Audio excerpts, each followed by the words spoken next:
Donc j'ai lavé les courgettes et maintenant je vais les éplucher.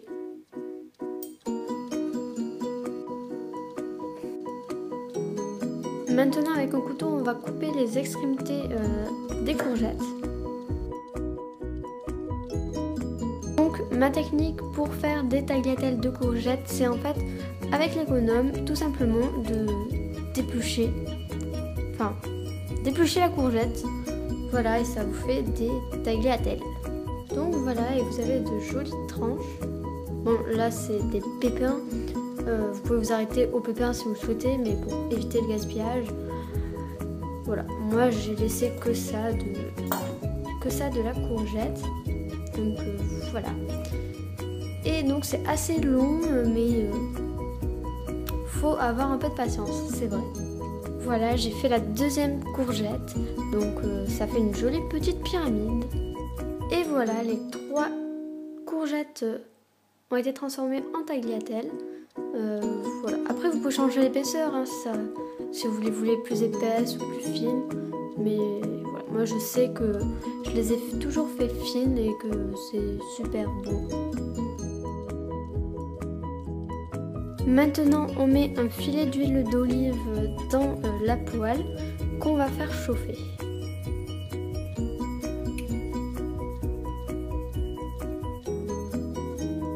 On a attendu 2-3 minutes pour que l'huile chauffe. Et maintenant, on rajoute donc les tagliatelles de courgettes dans la poêle. Et on va les laisser cuire. On poivre. On sale. Vous pouvez rajouter des épices. Donc moi par exemple aujourd'hui j'ai envie d'ajouter un petit peu de cumin. Donc voilà. Et maintenant on mélange. Comme ça, pour que les épices se mélangent. Évidemment. Et on laisse compoter pendant 10 minutes. Donc il faut que les tagliatelles de courgettes restent croquantes, mais pas trop, qu'elles soient cuites. Vous allez comprendre. Donc voilà ce que j'appelle compoter, c'est-à-dire que c'est compoté en fait. Déjà ça a perdu du volume à la cuisson. Et puis c'est... Voilà. Normalement, si vos tagliatelles sont compotées, elles doivent être en fait très légèrement croquantes, mais très légèrement. Je sais pas si vous m'avez très bien comprise. Donc voilà, on passe à la suite. Dans un bol, on mélange 2 jaunes d'œufs. Maintenant, je rajoute du parmesan, mais si vous n'aimez pas le parmesan, vous pouvez très bien opter pour du gruyère râpé, c'est pareil. Donc, vous en rajoutez selon vos goûts et selon... Voilà, donc là, ça me semble bien.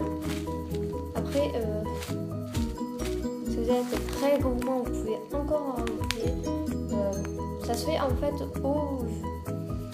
au coup d'œil, en fait, il n'y a pas des grammes trop indiqués. Enfin bref. Et on rajoute 20 centilitres de crème fraîche. Donc de la crème fraîche liquide, de préférence.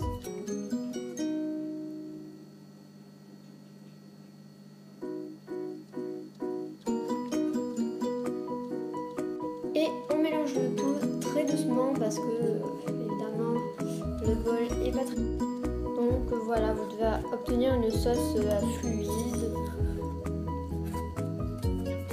homogène. Et donc le jambon, on le met dans la poêle tout simplement. Et maintenant on ajoute le mélange parmesan, crème fraîche et jaune d'œuf dans la préparation. Et voilà le résultat. Donc ça paraît peut-être pas très appétissant,